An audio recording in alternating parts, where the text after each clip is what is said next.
You're watching Lessons in Leadership. Here now is Dave Anderson.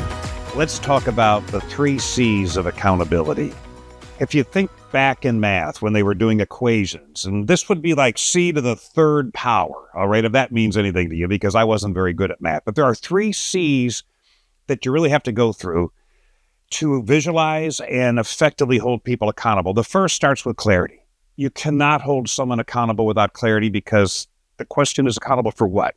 Ambiguity is the enemy of accountability. You've got to have organizational clarity, clear vision, clear mission, clear core values, clear outcomes you expect, and clear daily activities that are non-negotiable, that are most predictive of creating those outcomes. Clarity is a lot of work, and we'll talk more about clarity. You also have to have clear processes that people need to follow, because when you're giving feedback, which is the second C, candid feedback, you've got to have something to give the feedback on.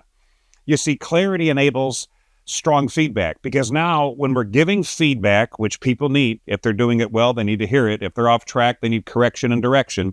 Now we can refer to the clarity. You either followed the process or you didn't. You lived the value or you didn't. You executed the activity well or you took a shortcut. And so clarity is where it all has to start. And clarity leaks, all right? So you will have it really clear for a while. And if you're not living it, breathing it, walking it, talking it, it's like water seeping out of the bottom of a bucket. It doesn't disappear overnight. It will disappear over time. So you got to keep it clear. Getting it clear and keeping it clear, 2 different things. And then once it's clear, you give candid feedback. If they're great, tell them they're great. And we'll talk more about feedback, a lot more about it later. If they're off track, let's let them hear about it and show them again what good performance looks like. So you got clarity, and that enables candid feedback. And by the way, the candid feedback legitimizes the clarity. It makes it important. And then after that, you've got consequences. That's the 3rd C. Now, feedback is a consequence. And I think if you get really great at having skillful conversations with people, it fixes most things. We're going to talk a lot about skillful conversations.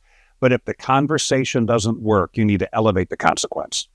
And what you do is up to you, but that's what that 3rd C is for. So if the candid feedback doesn't work to, kind of correct the behavior and get them on the right track, then we will elevate it with a tougher consequence. So clarity, candid feedback, consequences. Those are the 3 C's of clarity, and we'll be digging into those over time, but I want you to have the big picture, and then we'll go from there. We'll talk again real soon.